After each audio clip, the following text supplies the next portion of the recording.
musical success doesn't come easy. Thousands of groups form and disband every year, and only a few manage to find some degree of success. Some musicians, however, are lucky enough not only to be successful with one act, but also to make it with other bands.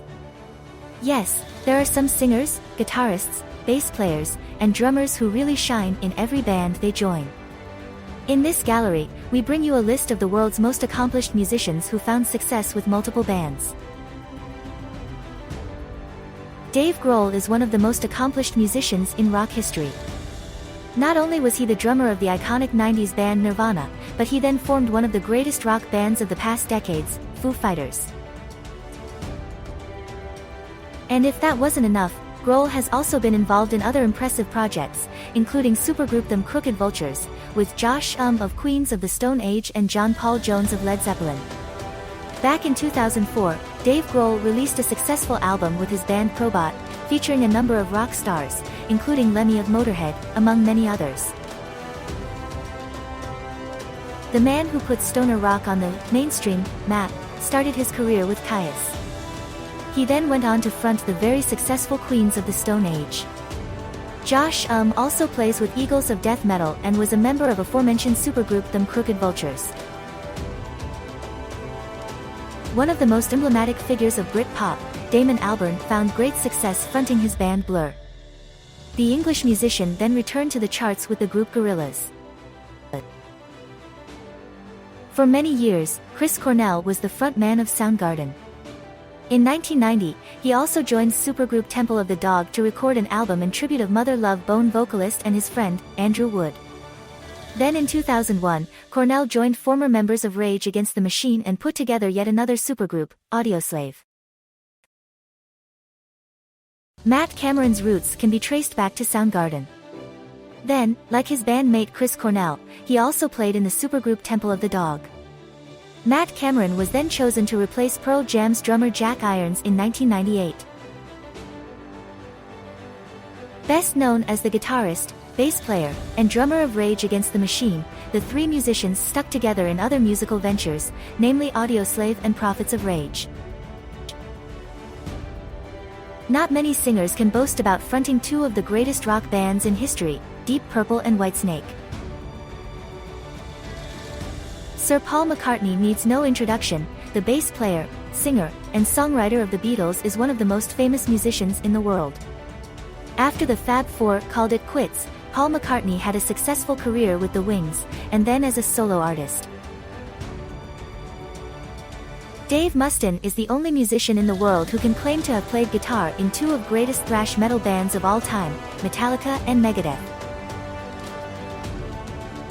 An acclaimed guitarist and songwriter, Eric Clapton played in two of the most influential bands of the 60s. We're talking about the Yardbirds and Cream. And then in 1970, Clapton formed the short-lived Derek and the Dominos. Eric Clapton went on to find great success with his solo career. The iconic guitarist is best known for being the axeman of Led Zeppelin, though Jimmy Page also played in another successful act.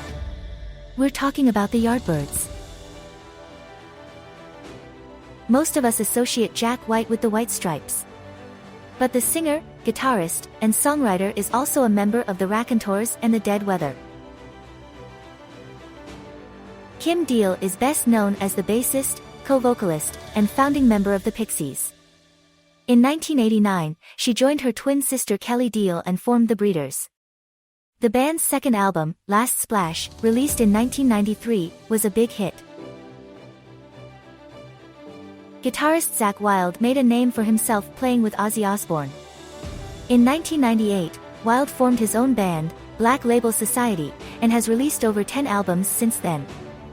In 2022, it was announced that Zakk Wylde was joining Pantera as a touring member.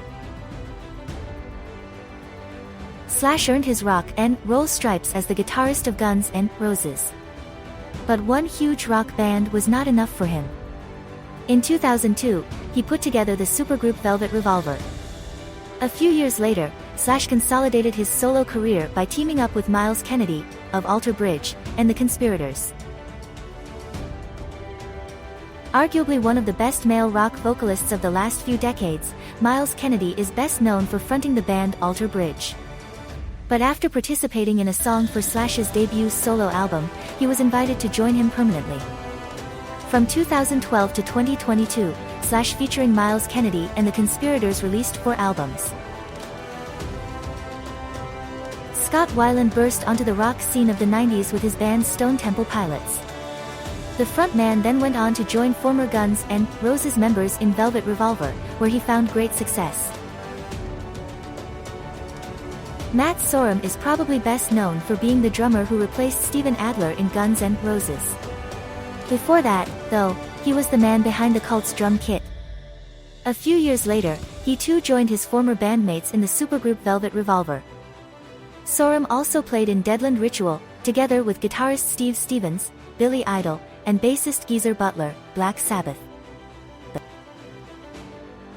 Ronnie James Dio is one of the most iconic frontmen in metal.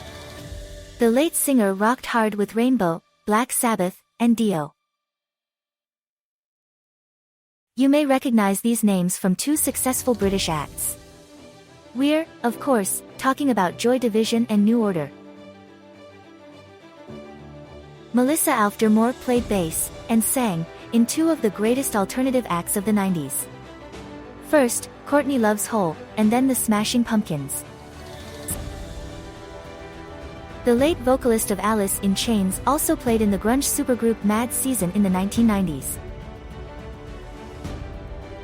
Phil Anselmo is best known for fronting the iconic metal band Pantera. But he too joined other bands. One in particular was fairly famous, Down. Maynard James Keenan is best known for being the frontman of Tool. But he also has 2 other successful bands. We're talking about A Perfect Circle and Puscifer. Max Cavalera's trademark cavernous voice was first heard in his band Sepultura. The Brazilian frontman went on to form other successful acts, including Nail Bomb, Soulfly, Cavalera Conspiracy, and Killer Be Killed. The Swedish musician has sat behind the drum kit of many huge rock and metal acts, namely King Diamond, Motorhead, and Scorpions. Corey Taylor is best known for his masked appearances as the vocalist of the metal band Slipknot. But Taylor is certainly no one-trick pony when it comes to music genres, and the proof is his equally successful rock band Stone Sour. Corey Taylor also has his own solo career. Dave Lombardo is best known for his work in Slayer, but his resume sounds more like a festival lineup, and a good one, too. Lombardo has played with the likes of Suicidal Tendencies, Testament, Misfits, Fantomas, and Mr. Bungle, to name a few. Mike Patton has one of the most versatile voices of his generation. The iconic frontman of Faith No More can also be heard in Mr. Bungle, Fantomas, Tomahawk, and Dead Cross. Sources: Loud Wire, Revolver, Mental Floss. See also, bands with the most lineup changes.